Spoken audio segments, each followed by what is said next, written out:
नमस्ते बच्चों, कैसे हो आप लोग? सब ठीक है ना घर में? अच्छा, मैं भी ठीक हूँ। अच्छा, आज हम एक नए पाठ पढ़ें। वसंत पाठ्य पुस्तक भाग 3 में लिखे हुए एक पाठ पढ़ें। पाठ का नाम है जब सिनेमा ने बोलना सीखा। इस पाठ का लेखक का नाम यानी राइटर का नाम है प्रदीप तिवारी जी। प्रदीप तिवारी जी ने एक स्क्रिप्ट राइटर है एंड जर्नलिस्ट है। Pradeep Tiwari was script writer and journalist. उन्होंने कई सिनेमाओं की डायरेक्ट भी किया है। अच्छा, आपको मालूम हुआ कि इस पाठ की शीर्षक देखकर आपको यानी शीर्षक सुनकर आपको मालूम हुआ कि ये पाठ किसके बारे में कहते हैं, है ना? ये पाठ किसके बारे में कहते हैं? सिनेमा के बारे में कहते हैं। पुरानी साल में सिनेमा कैसे चलती है, बोलती सिनेमा की शुरुआत कैसे हुई है, इस सब के बारे में ये पाठ हमें समझाती है। अच्छा बच्चों, चले हम का पाठ की ओर चलिए। पाठ 11, पाठ का नाम है जब सिनेमा ने बोलना सीखा। पाठ का फर्स्ट पैराग्राफ पढ़े। अच्छा देखिए, वे सभी सजीव हैं, सांस ले रहे हैं, 100% बोल रहे हैं, 78 मूर्धा इंसान जिंदा हो गए, उनको बोलते बातें करते देखो। देश की पहली सवाक यानी बोलती फिल्म आलम आरा के पोस्टरों पर विज्ञापन की ये पंक्तियाँ लिखी हुई थी। बच्चों, पहली बोलती फिल्म का नाम क्या है? आलम आरा। इस आलम आरा फिल्म की एक पोस्टर में जो कुछ लिखा है वो है, हमें एक पंक्ति में पढ़ा। वो क्या लिखा है उस पोस्टर में? वे सभी सजीव हैं, सांस ले रहे हैं, 100% बोलते हैं, 78 मूर्धा इंसान जिंदा होगा। यानी इस फिल्म में जो कुछ 78 इंसानों ने इस सिनेमा में अभिनय किया है, वो सब इसमें बोलती रहती है। वो सब सजीव है, सांस ले रहे हैं।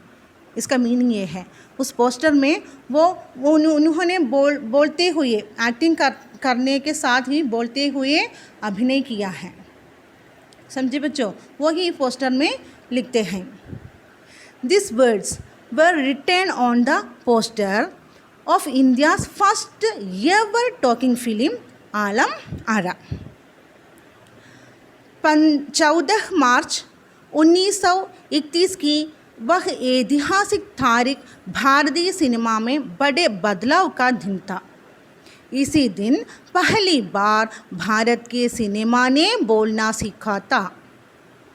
हालांकि वह दौर ऐसा था जब मूक सिनेमा लोकप्रियता के शिखर पर था। पहली बोलती फिल्म जिस साल प्रदर्शित हुई, उसी साल कई मूक फिल्में भी विभिन्न भाषाओं में बनी, मगर बोलती फिल्म का नया दौर शुरू हो गया। इसमें क्या कहते हैं? मार्च 14, 1931 को वो ऐतिहासिक तारीख है।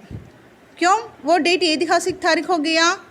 उस साल में हमारी भारत में बोलती हुई सिनेमा प्रदर्शित हुई, इसलिए हम बोलती फिल्म का एक नया दौर उस साल शुरू हुआ।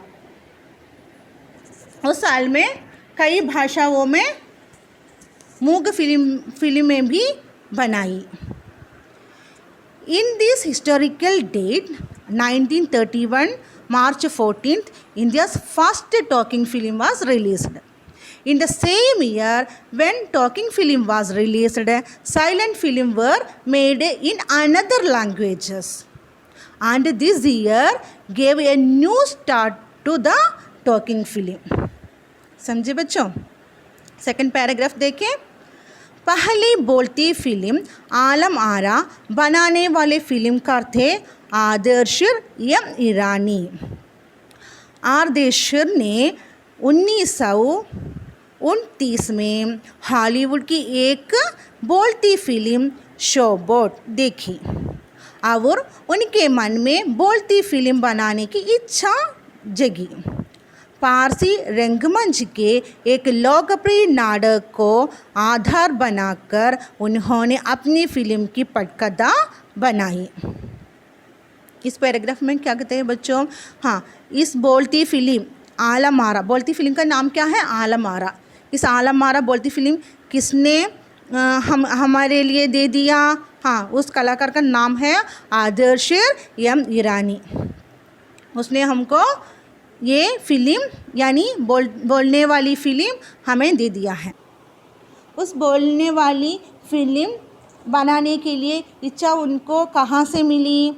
वो एक अंग्रेज़ी फिल्म शो बोर्ड देखी है ना, वहीं से उसके मन में एक इच्छा हुआ, हमें भी बोलने वाली फिल्म क्यों प्रदर्शित न करे। इसलिए उन्होंने पारसी रंगमंच ड्रामा यानी पारसी का नाटक है ना, वो नाटक के आधार पर उन्होंने एक फ़िल्म की कथा चुनी। वो पारसी नाटक से उन फिल्मों की कथा चुनी। वो नाटक की कुछ गाने, उस नाटक में होते हुए गानों वो अपनी फिल्म के लिए ले लिया है। The filmmaker of the first talking film Alamara was Adarsh M. Irani. In 1929, Adarsh saw a talking English film named Showboat, and he got inspired by that film and thought of making his own talking film. समझे बच्चों? आदर्श ईरानी chose the script and song of the film from Farsi drama.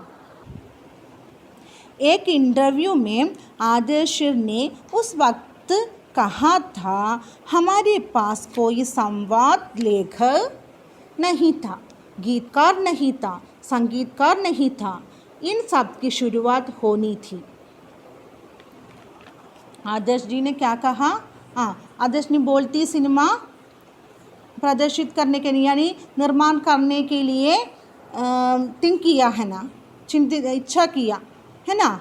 उस वक्त उनके सामने कोई script writer यानी संवादक यानी गीतकार संगीतकार कोई भी नहीं थी, है ना। उनकी शुरुआत उस समय में शुरू किया, समझे। In an interview, Adarsh said there was no script writer, lyrics writer or music director in his film. आदर्श ने फिल्म के गानों के लिए स्वयं की धुनें चुनी। फिल्म के संगीत में महज 3 वाद्य तबला, हारमोनियम और वायलिन का इस्तेमाल किया गया। आदर्श जी ने अपनी फिल्म के लिए बोलने वाली फिल्म के लिए 3 वाद्योपकरणों का उपयोग किया है। The 3 music instruments used for Alamara film are tabla, harmonium, violin.